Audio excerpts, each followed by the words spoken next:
Hi, I'm Meredith O'Leary and this is Laura Taylor, and we're going to be talking today about changes to Code Section 162M as a result of the new tax law signed into law on December 22nd. These provisions apply to tax years starting January 1, 2018 for calendar year filers, and for tax years starting after January 31st, 2017 for non-calendar year companies. So by way of background, Code Section 162M prohibits publicly held corporations from deducting compensation that's paid to certain executive officers that's in excess of $1 million in any taxable year. The tax reform bill essentially did three things. First, it expanded the types of corporations that were covered by the law. Second, it expanded the group of employees that were covered. And third, it eliminated a key exception for performance-based compensation. And I think that's really the key one that people have been focusing on. Right. So in terms of public corporations, previously it was just public equity. Now it's going to include public equity debt, certain foreign filers. For the group of employees covered, before it was just the CEO and the top three named executive officers. That's going to be bigger now, and a big change to the rule is once a covered employee, always a covered employee.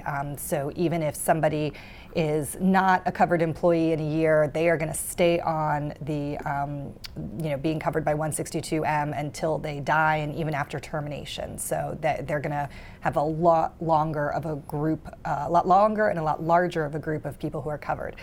As Laura mentioned, the big item is the exception for performance-based comp. Previously, you could deduct $1 million, and then anything that was performance-based, that's completely eliminated.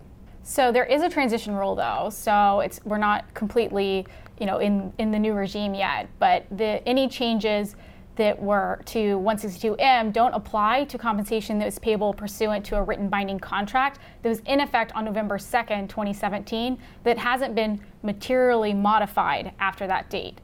So there's a lot of things about this transition rule that are still up in the air. We haven't really received any guidance about it, so there's a lot of questions about how exactly that's going to be applied.